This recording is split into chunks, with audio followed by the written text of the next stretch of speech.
There's something you need in your budget, and today I'm going to tell you exactly what that is and why it's something you'll probably like.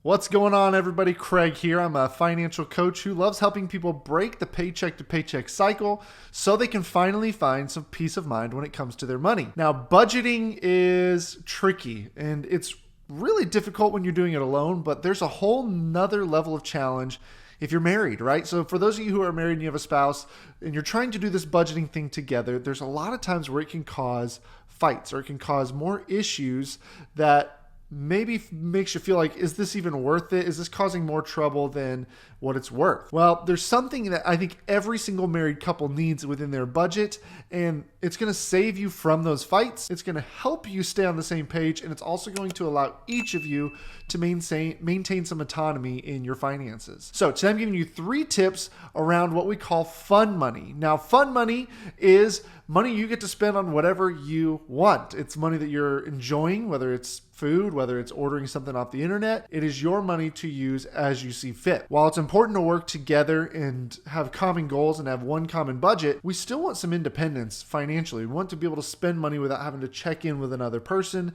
to see if it's okay to spend that. To help you set it up well, I'm giving you these 3 tips. Tip number 1 is to set an amount for each spouse that makes sense. Most cases is going to be the same amount for each of you, but once in a while I'll run into a couple where, the husband or the wife doesn't want as much money as maybe the other spouse. But for the most part, you're each going to get the exact same amount to spend every single month. Now, in your budget, you're just going to write down fun money for one of you, fun money for the other person. Go ahead and budget in what you think that number should be. Again, I recommend maybe keeping this pretty reasonable depending on where your goals are. If you're trying to pay off debt, the less you put in there, the more we can funnel toward debt. Now, here's the beauty of this is you could spend it all in the month or you could save it and carry it over. So what you develop, what you build up in there, you can carry over and save. For my savers out there and the spenders, go spend it, go enjoy it. Now, I know picking a number can be hard, and that's why tip number 2 might help with this. Tip number 2 is to set some parameters around what fun money is used for. Now, the idea of fun money really is when you order something, again, off Amazon,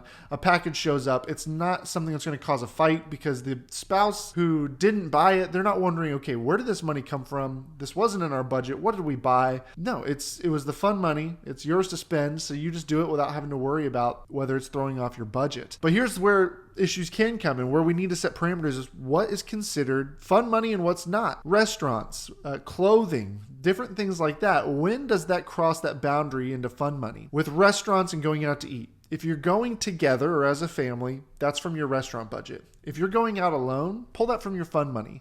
So if you're choosing to go out to lunch at work instead of packing your lunch, maybe that's a fun money purchase. If you're going out with a friend, maybe that's a fun money purchase. If you're grabbing coffee on the way to work, make that a fun money purchase. So that way it's not somebody saying you are spending way too much on Starbucks every single month. It's your fun money. You can spend it however much you want as you see fit. And finally, another suggestion I recommend with this is having checking accounts. So instead of doing cash envelopes, open up 2 separate debit accounts so that each of you has your own. You take the money from the budget, you transfer it to each of your own checking accounts, and then you have your own debit card that you can use so that way you can make online purchases. So you have your joint account, and then each of you has a separate checking account where the money sits, and you can swipe those cards or pay online and charge it as you see fit. So it's basically like having a cash envelope in your pocket, but something digital where you can make online purchases. How do you feel about fun money? Do you have one in your budget? Do you put that in? If not, consider doing it this month. And do you have any other tips, things that you feel like would be helpful for other people? Let me know in the comments box below. Thanks, guys. I look forward to seeing you next week. Have a great one.